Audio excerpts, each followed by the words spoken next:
first secret that I share with everyone is in chapter 2, and that's called Start Small. Just like I was saying, every small business is called just that, a small business. But the reason why it's important to start small is because when you start small, you have less risk involved. You're able to take the calculated risks that you choose to. You're able to take more risks and hopefully find ones that will succeed for you. And it's a lot better than having the pressures, like I was saying, of having debt, loan, partners that you don't want to deal with, a bunch of other things. Chapter 5 is very important. Balance work with life.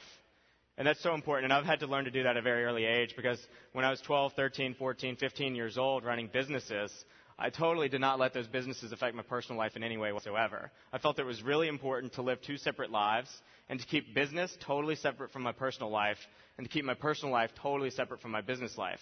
They never crossed paths. They never were intertwined. They were totally separate companies, separate lives, I should say. And that was important to me because I grew up with parents who were entrepreneurs. My dad runs a successful Ford dealership, as I talked to you about last year. I was the general sales manager at that dealership. I was there for 2 years. We had 2 of our best years in the company's 68-year history, and I left the company earlier this year in March to focus on an internet company I was working on that's actually just getting ready to launch next month, and also to focus on this book that I've been working on for some time. So I'm no longer with the dealership, but growing up in a family with 2 parents as entrepreneurs taught me a lot of things. And one of the most important things I can share with you today is balance work with life. If you're having problems in your personal life, you're probably having problems in your business. If you're having if you're having problems with your business, you're probably having problems in your personal life. And it's so important to keep the 2 separate and to leave work at work and to leave home at home and to actually run them as 2 separate lives. It can really help you, and it can really help you be more successful. Chapter 8 talks about make win-win solutions happen. And what that means is when you're negotiating or when you're selling, you have to make a win-win solution for both you and the customer or you and the person you're negotiating with. A good example of this I can tell you, when I was 14, Ford Motor Company had just purchased Volvo. It was one of the largest purchases Ford had ever made. They paid, I think, close to $5 billion. They purchased Volvo. And they were then going to call, they already owned Jaguar, they already owned Land Rover. Of course, they had Lincoln. They were going to call those brands the Premier Automotive Group.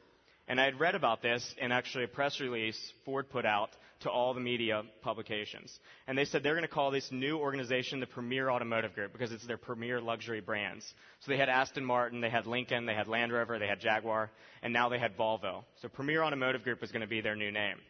Well, I came up with the idea to see if PremierAutomotiveGroup.com had been registered. Surely, a Fortune 100 company, one of the largest corporations in the world, surely they dotted their I's and crossed their T's and made sure that domain was available. But no, they didn't, and it was available. And I registered it. I also registered the .net and the .org, so I knew that they were going to have no chance of getting this domain. The story gets better because I wound up in quite a legal battle with one of the obviously largest corporations in the world. But before I registered the domain name, I dotted my I's and crossed my T's, and I checked to see if they had registered the trademark. Surely they had registered the trademark on using this name. No, yet again, they hadn't even registered the trademark on using this name. So here they have someone, they have several 100,000 employees. They have someone in a PR department putting out a press release giving away the new name of their organization, and they haven't registered the trademark. They haven't registered the domains. They haven't basically done any of the legal paperwork that it takes to actually change their name or to change this organization. So I registered the domain name PremierAutomotiveGroup.com, .net, and .org, and it wasn't probably 6 months later that I got a nice letter from their attorneys. And I was 15 years old, and I was actually a sophomore in high school, attending a boarding school, and I had come home for Christmas, what I thought was going to be a nice, peaceful Christmas break, and I got served legal papers because I was being sued by Ford Motor Company for trademark infringement. And I said, my parents, they were a little worried about it. Of course, my dad was even more worried because he was a Ford dealer, so he didn't know how that would affect him.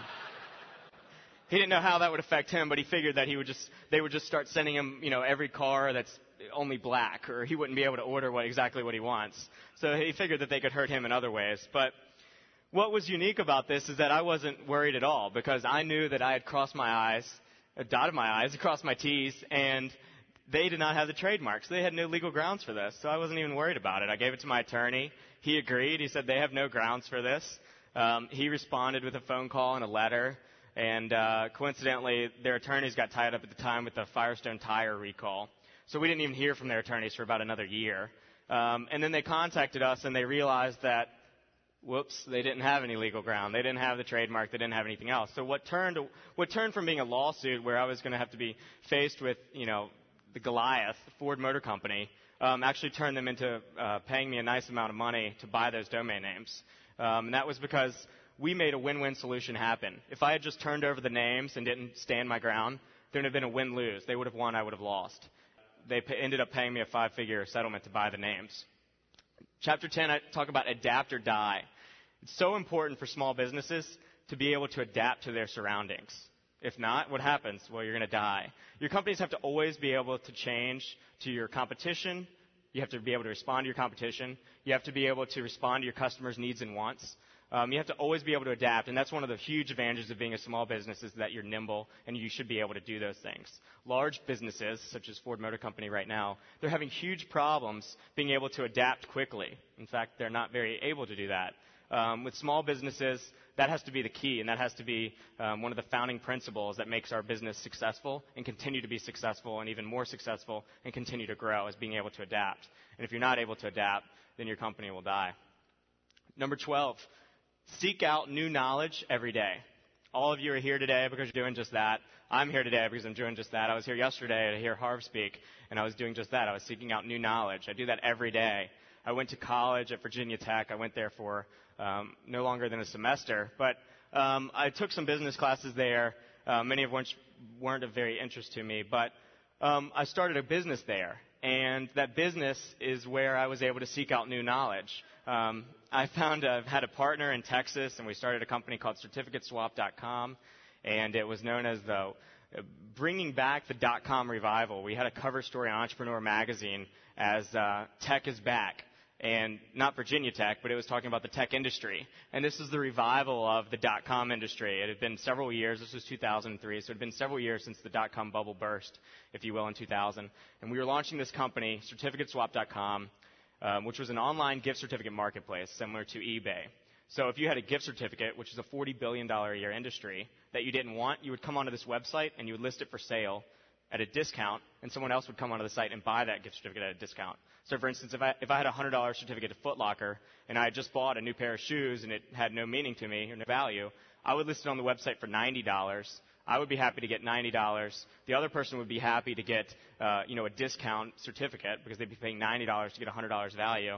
So it was a win-win solution, and it was a profitable business because we took a 7.5% processing fee on every transaction, just like eBay did. And I knew that when we went to develop this company, that it was very unique and that there were thousands of gift certificates listed for sale on eBay at any given time. So if you're getting ready to make a large purchase at Walmart or Target or anywhere else, Best Buy, you can often go onto eBay, type in Best Buy gift certificate, have a $500 certificate come up that you can buy for $450, and you instantly save $50. So that was the whole principle that this company was founded on. And we started that business when I was a freshman in college, and I left it after my first semester because I told my parents that I always have to have a reason why I do these things. We buy in on emotion, and then we justify it with actual reasons. So I had to come up with some very good reasons for why I was leaving college. And I told my parents that I was going to go raise $5 million in venture capital. And I knew when I was 15, I had a company that was an online advertising company, and we were doing $15,000 a day in revenue. And we had been approached by a number of venture capitalists. Although back in 1999, it was a lot easier to get venture capital money than it was in 2003. But nevertheless, I said, sure, what I'm going to do is, Mom and Dad, I'm going to leave. I'm going to raise $5 million in venture capital. If I'm not able to do it, then I'll be back in school in the fall, and you won't hear about it ever again.